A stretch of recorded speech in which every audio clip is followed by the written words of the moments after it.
Hey guys, this is Paul with Coastal Upcycling, and in this video I'm going to show you how to get this extremely popular weathered finish.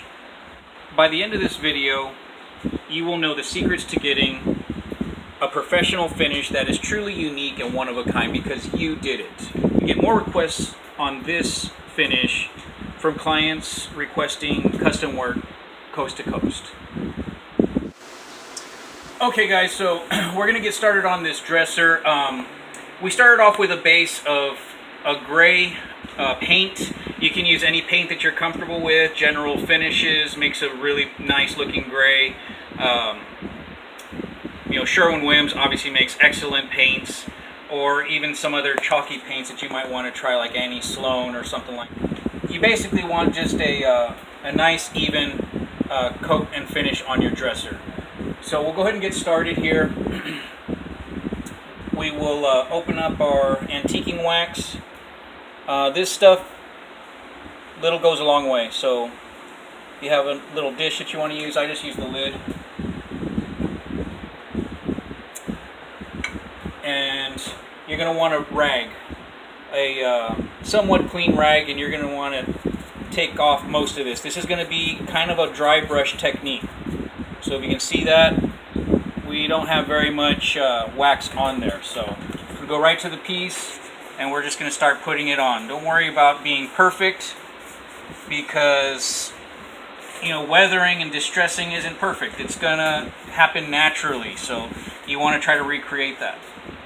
One tip that I would have to share with you right off the bat is to go in the direction when you're brushing of your largest run, I guess, if you will. In other words, right here, you see this piece is really long. So we're going to go this way, horizontal.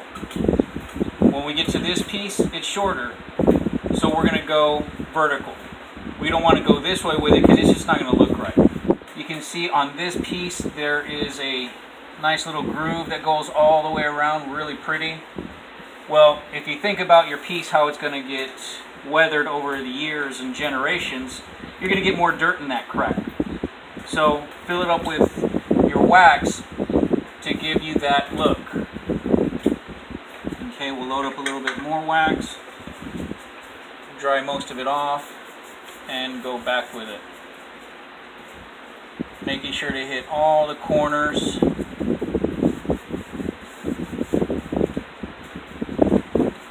Again, you don't have to be perfect with it. Just get the color on.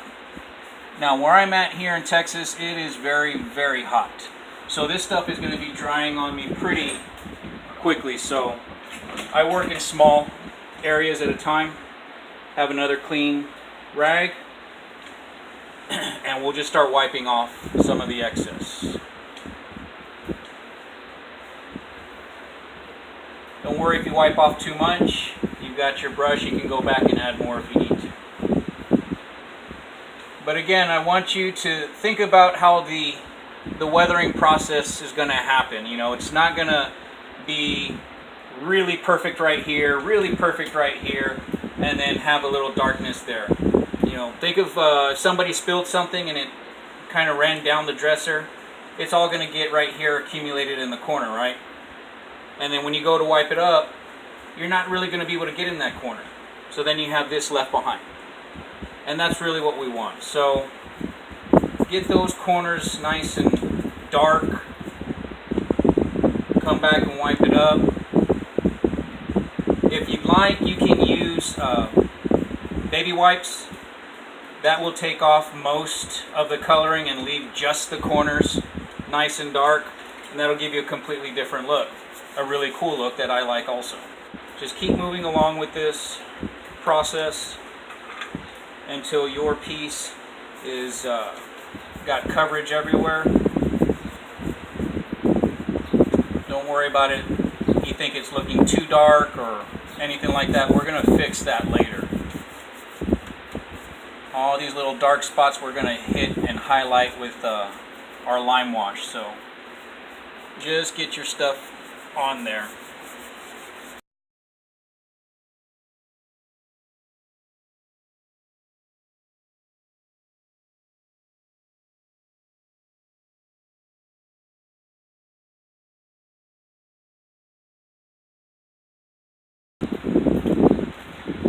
Okay guys, so once you get the first coat of glaze on there, you're going to want to let it dry for a couple of hours. I went ahead and fast forwarded, so we're going to keep moving on this one. I did want to show you a tool of the trade. I like to use these little $1 chip brushes. You get these at the paint department of Home Depot, Lowe's, or even Walmart. And for my dark waxes, I'll take the chip brush and I'll go ahead and cut off about an inch from the top. All these really soft little bristles, I'll cut it down to where we get a really coarse type bristle. So we'll use this to kind of get into all the nooks and crannies, and it works out really well. We've let this piece dry. We're going to go ahead and move on to the Limewash part of it. This is our Limewash glaze from Valspar. Again, another product where a little goes a long way. I've had this for almost 8 or 9 months. And so that kind of shows you how far this goes. We'll take a little bit out of the jar. We'll dab it onto the top again.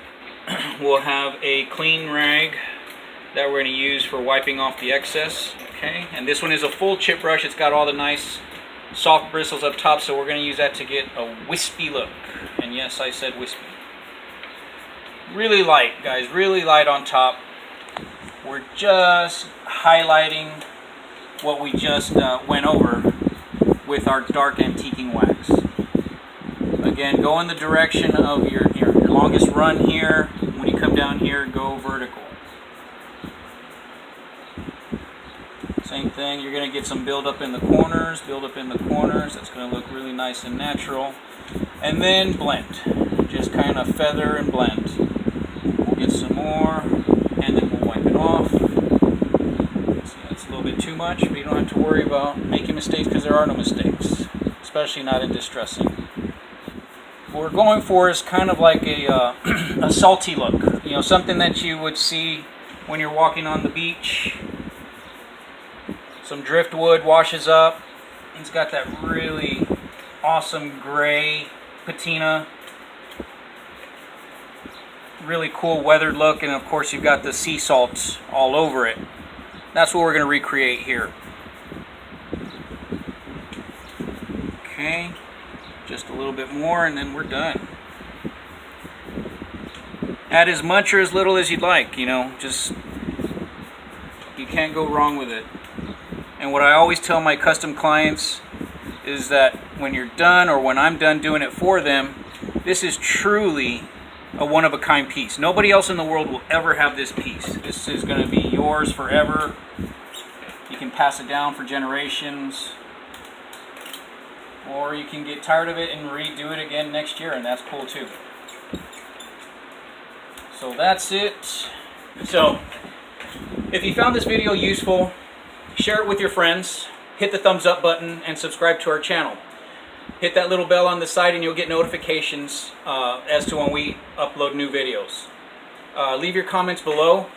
If you like this video, let me know. If you didn't like it or you want to see something different, let me know as well. And you know, we'll try to accommodate you by coming up with some new content for you.